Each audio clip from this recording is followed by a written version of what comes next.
Hama dzangu, tinotenda tasangana zvakare. Ndine urombo handinakwanisa kutumira zvidzidzo pakati pose apa nokuda kwokuti ndakanga ndiri panguva yePasika. Tanga titori panguva yePasika kare. Asi nhasi uno rava zuva rokumuka kwaishe wedu Jesu Kristu, zuva reSunday, zuva rekuti nyangwe nemi vanotenda munoendawo kukereke muchirangarira musi uyu. Ndokutaura kwenyu. Handizivi kuti ndokutaura kwavazhinji here, asi tingazvibvume zvedu kuti kutaura kwenyu ikoko ndozvazvinoreva. Naizvozvo tinofanirwa kuverenga pamusoro pokumuka kwaishe wedu Jesu Kristu patinowana mubhuku raMateo.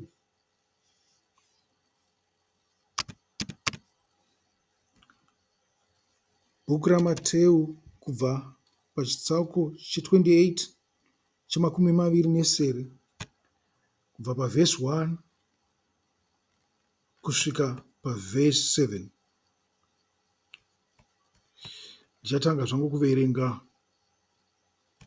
kana mapawana.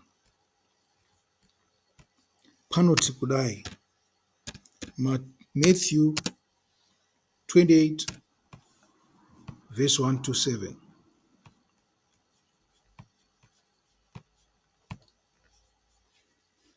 Mushure meSabata, zuva rinoteera Sabata, ava mambakwedza mangwanani nomusi wokutanga wevhiki, musi weSunday, Maria Magadharena nomumwe Maria vakaenda kundoona guva. Pakava nokudengenyeka kwenyika kukuru, nokuti mutumwa waShe akabva kudenga akaenda paguva, akasvikokungurutsa ibwe riya akagara pamusoro paro. Kuonekwa kwake kwakanga kwakaita semheni, uye nguo dzake dzakanga dzakachena sechando. Varindi vakamutya kwazvo zvokuti vakadedera vakaita savanhu vafa. Verse 5 to 7. Mutumwa akati kuvakadzi vaya, musatya, nokuti ndinoziva kuti muri kutsvaga Jesu uyo akarovererwa pamuchinjikwa. Haapo pano, amuka sokutaura kwaakaita. Uyai muone panzvimbo paakanga avete. Zvino kurumidzai muende kundoudza vadzidzi vake kuti amuka kubva kuvakafa, uye kuti afanotungamira kuGarirea, muchanomuona ikoko. Zvino ndakuudzai. Amen. Mwari ngaaropafadze mashoko ake, atipo dudziro yakafanira pashoko iri, kuti tiruramisire shoko rake. Musoro wenyaya tati, tinofanirwa kunge tichipemberera kumuka kwaJesu, uyezve ndinoziva kuti vazhinji venyu munopemberera. Mitoo yamunopemberera nayo handingaizive,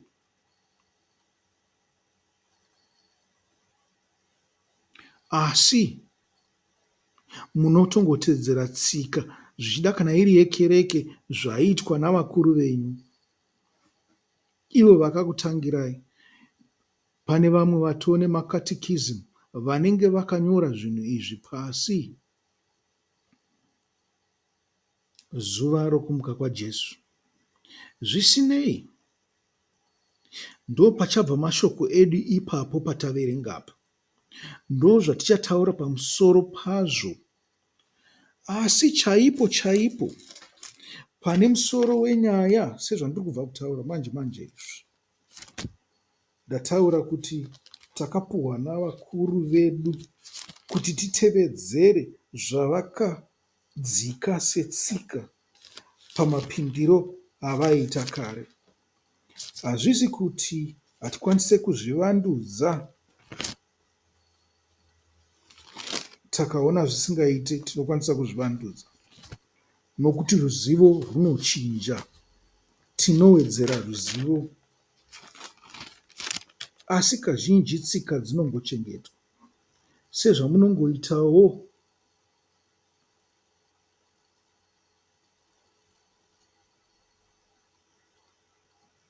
pane zvose zvamunoita.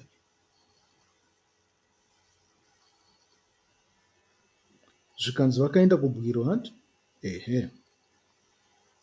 asi ndati musoro watinawo unobva pana Deuteronomy 29 verse 29. Ndinokuverengerai zvichinzi, zvinhu zvakavanzwa ndezvaJehovha Mwari wedu. Amen. Zvinhu zvakavanzwa ndezvaJehovha Mwari wedu, asi zvinhu zvakaratidzwa pachena ndezvedu. Amen. Zvatakaratidzwa pachena ndezvedu, isu navana vedu nokusingaperi. Amen. Kuti tiite mashoko ose omurayiro uyu. Amen. Amen. Manyasozvinzwa zvikanzi tsika itsika dzatinofanirwa kupanana kubva pane rumwe rudzi zvichienda pane rumwe rudzi. Zvikanzi itredhisheni, muri kupanzwa, yekuti zvinobva pane vakuru zvichienda pane vaduku.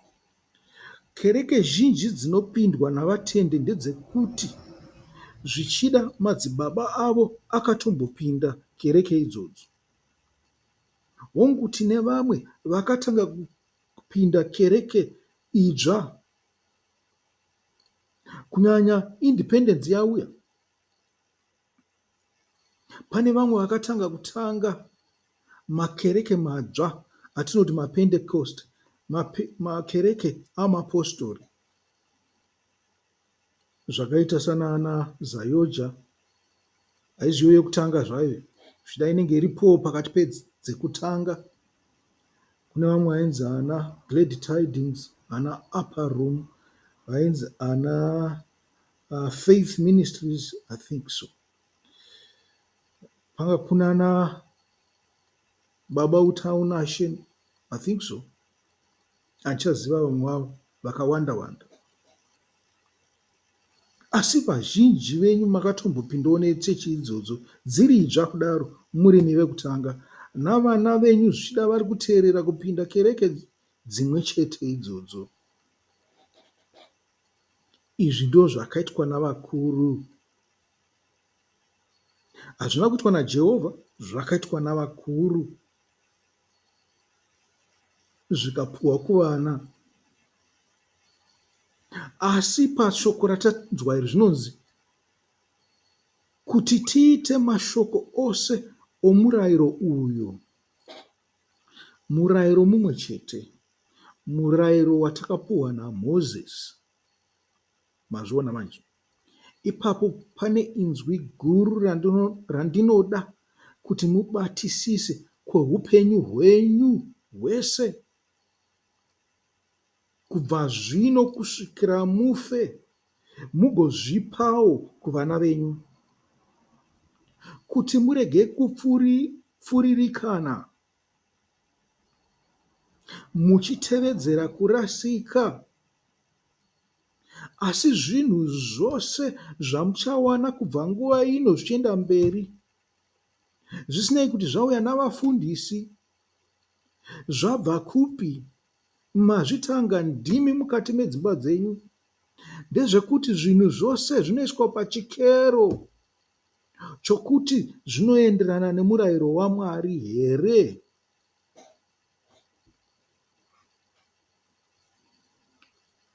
Pane nyaya yandichataurawo pamusoro pezvose zvetsika dzinoitwa namakereke. Tsika idzodzo ndaisingazivi kuti dzinobva papi, asi mukukura kwangu nomukuverenga kwangu nokupuhwa nzwisiso naMwari ndakatozoona kuti aiwa, zvimwe zvinhu zvaitobva mubhaibheri. Nyangwe pane pangaite pavangakanganise, dzimwe nguva vaitogona. Vaizviziva here kuti zvabva mubhaibheri? zvabva pashoko raMwari here, kana kuti vakangopuhwa nemweya mutsvene vasingazive kuti zvabva papi? Ndo zvakaita sapatiri kupinda apa. Tinobata Easter Sunday, Easter Friday, tichirangarira Paseka nokumuka kwaishe wedu Jesu Kristu. Jesu zvinonzi akaroverwa musi wechishanu, saka iyoyo ndo yamava kuti Good Friday. Asi ndakambotaura kuti ndakanzwa vamakandiwa vachitaura, vakati zuva reSabata harina kumbobvira rachinja. VaHebheru ndo vakapuhwa zvinhu izvi, vakanzi naMwari itai dzvi kusvikira kumarudzi anotevera. Ndikatiwo pachirongwa chapfuura ichi. Naizvozvo zuva rokufa kwaishe wedu Jesu Kristu haringarambe rakasungirirwa paFriday, nokuti izvozvo hazvina kubva kuna Mwari. Asi zvakasungwa naMwari ndezvekuti zuva rokufa kwaishe wedu Jesu Kristu rinofanirwa kunge riri zuva rimwe chete kana mazuva maviri Paseka isati yasvika. Mukupanzwa ka? Zvinhu zvakabva kumadzibaba nezvinhu zvakabva kuna Mwari zvasiyana. Zvatiri kuita izvi zvekubata maPaseka musi wechishanu wega wega, tichibata zuva rekufa zuva rekufa kwaishe wedu Jesu Kristu, kutevedzera tsika yakanga iripo. Inini handipe mhosva kune vakaita izvozvo, nokuti vakatevedzera tsika, asi vakatarisa kuti pavanowana mukana ndepapi. Zvakasetwa namaRoma, nokuti ndivo vakanga vari vatongi, ndizvo zvavakatevedzera.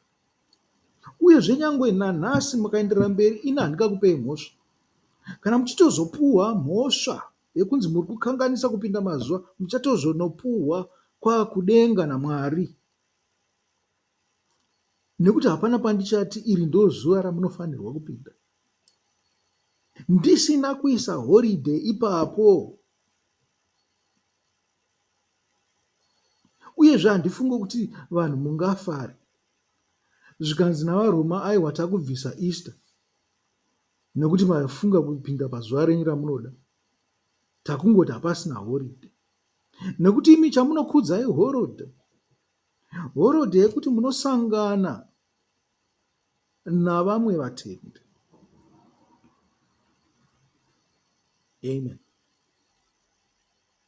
Amen. Tapedza ipapo.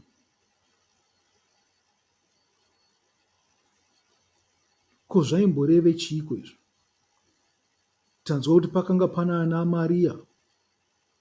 Ana Maria vakanga vari vakadzi vairi vakaenda kubwiro vachida kunoshambidza Jesu, nokuti vakatadza kushambidza musi waafa. Nguva yakanga yapera, zuva rokugadzirira Sabata rakanga ropera, usiku hwosvika. Muchitopinda muSabata munofanirwa kunge makazvinatsa.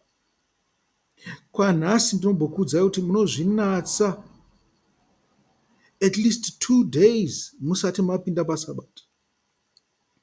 Kwanhasi. Kana pamberi apa ndichazokuudzai kuti 2.5 days ndinenge ndokuudzai. Asi tsika inonzi navaHebheru 3 days musati mapinda paSabata. Ndichazokuudzai kuti mazuva acho anoverengwa sei. Kuverenga kwavakaita kare ndo kuverenga kwavanongoita zvino nyangwe neEaster. Vakadzi vanomirira kereke. Kereke haiziviyo inochenesa Jesu, haiziviyo inonatsa Jesu. Kereke yakatomirira kunatswa naJesu. Haifanirwe kunovandudza shoko. Shoko ndiro rinofanirwa kuvandudza kereke. Ndosaka vakadzi ava pavakaenda vakaona mubwiro musina chinhu, dombo rakungurutswa, ngirozi yakagara pamusoro pedombo, zvikanzi ndinoziva kuti muri kutsvaga Jesu Kristu. Muri kupanzwa? Ndinozviziva kuti munenge muchitsvaga Jesu Kristu. Vari kutsvaga kuti vamuite sei? Vamunatse, vamuzodze.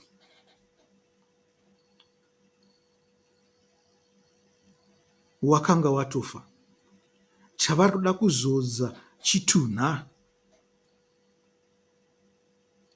Iye Jesu Kristu pachake anoti, regedzai vakafa vavige vakafa vavo.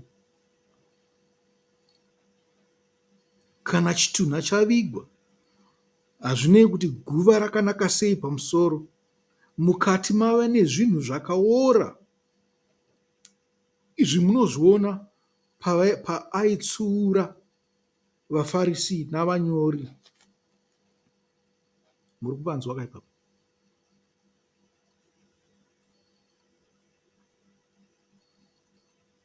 Zvikanzi munhu wamuri kutsvaga amuka, aenda kupi? Aenda Garirea. Kwanokuenda Garirea sei? Adi kungonanga mutemberi maaisimbodzidzisa, temberi yavaJudha. Zvikanzi aenda Garirea. Muri kupanzwa? Ipapo tiri kutotsiurwa nechekare pamusoro petsika dzatinoita dzekuti tinoenda 20 years tichingoenda kuchechi imwe chete. Handisi kuti budai muchechi muchinopinda mune dzimwe. Aiwa, handina kumbodaro. Ndati tsika yamunayo yekuti munoita zviga zvemuchechi mugofira imomo navana venyu vagofira imomo. Kereke dzakavakwa navanhu, vamwe vakatofa. Itsika yakanaka yakaipa iyoyo. Zvikanzi waenda Garirea,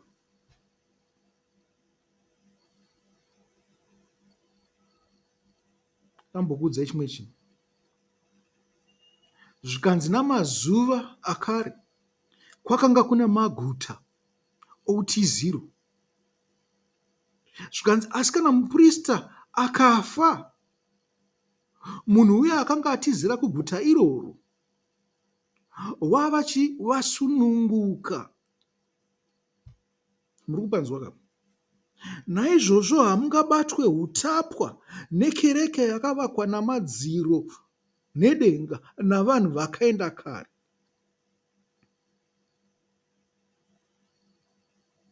Kana muprista akafa, munhu akanga atizira kuguta iroro asina kuuraya munhu wokwake nebwoni, achitiza mutsiviri weropa, zvikanzi wasununguka, angadzokere zvake kupi? Kuvanhu. Nokuti pose paaibatwa asiri muguta imomo aiurawa. Zvino kana vakafa vaenda, imi masununguka kuchibuda. Hazvinei kuti vakanga vakainvesta madzibaba enyu, uyezve vaida kuti murambe murimo. Zvokwadi inhaka yaivavo vakavaka kereke. Ndivo vane simba pamusoro payo. Kana ikatozongoitwa takeover navamwe, avo vanenge vakutongobawo zvavo. Kuba vaifanirwa kutoti pakafa muprista vobuda vonovaka dzavo. Zvino imi mune mutemo wekuti kana mujoni afa kamba haivharwe. Izvozvo zvinopokana nedzidziso yaishe wedu Jesu Kristu. Vanombonzwa zvidzidzo zvandakaita kare vanenge vatobata kuti ndepapi pandiri kutaura napo. Ina handikupei mhosva. Kana muchizopuwa mhosva inenge yatove imwe nguva. Ndokunge mapuwa mhosva, muri kuzvinzwa, munokwanisa kutadza kupuwa mhosva. Nokuti mumwe nomumwe anotongwa nezvake. Zvikanzi musamirire Jesu kuti akuzokutongai. Zvikanzi imi munofanirwa kutozvitonga neshoko irori, nomurau iwowu. Haufanirwa kutongwa nemunhu. Shoko ritoripo kare, murau utoripo kare, ndiwo unofanirwa kukutonga. Kana wakutotongwa nemunhu, watotadza, wakundika. Nekuti unenge uchida kuzopa mumwe munhu mhosva yekuti akakuita sei, akandiroverera, akanditonga. Iwe zvitonge neshoko wega kana watadza. Muri kupanzwa kapa? Ehe, munoda kuramba muchizodza chechi dzamadzibaba enyu. Asi yava nguva yekuti mubve mukereke imomo muende muGarirea. Munofanirwa kungodzidziswa kwenguva nduku, mopinda muGarirea neshoko. Sezvamunoita zviya kuti munoenda kuzvikoro monodzidza, moita madhigirii enyu, moita makosi enyu, zvino mochindotsvaga basa rekurakidza unyanzvi hwamadzidzira huyahu. Zvikanzi Jesu afanira kutungamirira kuGarirea. Garirea nderechiiko? Nderevahedheni.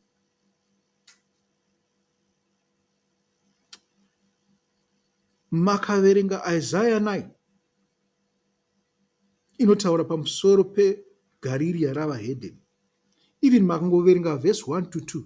Asi nechida zvangu kuti muverenge pose kubva pavhesi 1 to 7. Panotaurawo zvinhu zvandiri kutaura izvo. Kana isiri 1 to 7, i1 to 8. Isaiah vhesi 9. Shoko iroro rinotaurwawo pamusoro paJesu pana Mateo 4 to 15. Tiri kutaura zveGarirea revahedheni. Ipapo pachabuda kunzi muri varwi vaJesu Kristu. Nyangwe navadzidzi vaJesu vakatiudza kuti tiri varwi. VaEfesa 4 vhesi 8 to 13. Even makaverenga vaEfesa 4 kubva pa1 to 13 muchanzwa zvinhu zvandiri kutaura izvo. Zvikanzi paakafa akaita seiko? Anzi wakatungamirira mudungwe wavanhu, wavarwi vakaita saiye, kuti vanopamhidzira umambo hwaMwari.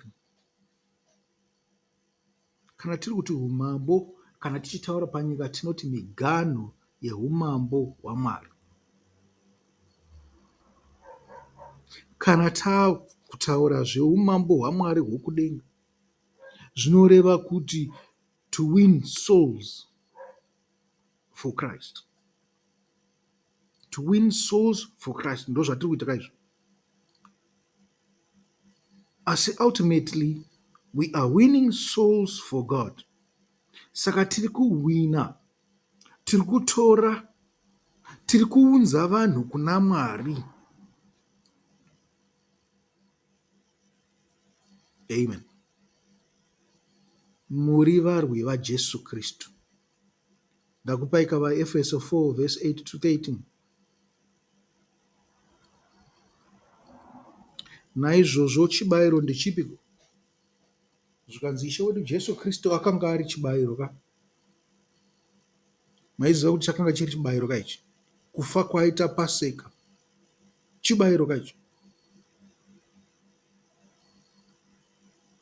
Takataura zvemukombe ka, zvekuti pakabuda ropa pakava nenyama. Tikati chibayiro ndochi? Ndoshoko ka. Muviri ndochi? Ndoshoko raMwari. Ndochingwa chehupenyu kachi. Ndochibayiro kaichi chekunzi paakabayiwa pakabuda ropa. Ropa zvikanzi nderechi? Nderesungano. Muri kupaona? Ropa nderesungano. Asi chibayiro makaenda pana Levitical 19 verse 5 to 8 panotaurwa pamusoro pekunzi chibayiro chinofanirwa kudyiwa kwenguva yakareba sei. Zvikanzi mazuva 2 mungachidya kuti chigamuchirwe kudenga. Zvikanzi naizvozvo inzwi rose rawanzwa wakaregedza kurishandisa kwamazuva 2 aya chichabvutwa kubva kwauri ichocho chaunenge wapiwa. Ndizvo ndo zvamunowana pamufananidzo womurimi wakaenda achinokusha mbeu. Zvikanzi pane zvinhu zvinotadzisa kuti vanhu vakure. Asi kana mbeu yawira pavhu rakanaka, uriwo mwoyo wako wakachenjerera kuita zvaunenge wataurirwa, zvikanzi unobuditsa muchero, unobuditsa zvakawanda. Naiye Jesu anotaura kuti kana mhodzi imwe yakasafa haife yakawanda, zvikanzi inofanirwa kutokandirwa muvhu ife igobuditsa zvawanda. Ndozvamunoita kana muchirima zviyo kana chibage kumusha uko. Naizvozvo zvikanzi pane period ye2 days ipapo. Muri kupaona? Period ye2 days. Chibayiro chinofanirwa kudyiwa pamazuva 2.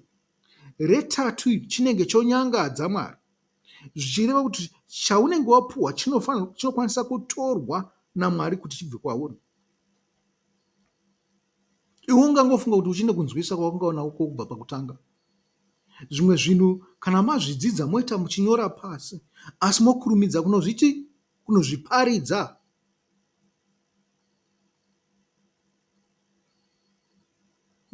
Nyangwe neari pedyo newe iko zvinezvi ndichitaura, makagara makati nditarisa so muri vatendi, asi naye anokwanisa kunge ari muGarirea. Naizvozvo rangarira kuti chaunenge wapuwa nyangwe uri kumba kwako wakafanirwa kurumidza wachipa kuvanhu, nokuti hapana munhu usingatadzi. Savatendi tiripo kubatsirana nekugoverana. Ndozvakaita chidyo chaIshe wedu Jesu Kristu. Nokuti muGarirea ravahedheni mune ndudzi zhinji dzinofamba murima. Idzodzo ndidzo dzatinoda kuti dziuye pachiedza. Ini nditori murima pane zvimwe zvinhu. Zvino kana makasataura takasagoverana sechidyo, handingarambe ndiri murima here? Ndinotozoti ndazvinzwa ndopandinodzidza. Zvandiri kutaurawo nezvemazuva ePaseka izvo zvakatotaurwawo navakandiwa vachitotaurawo zvavo. Asi ndakatoonawo patinokanganisa napo.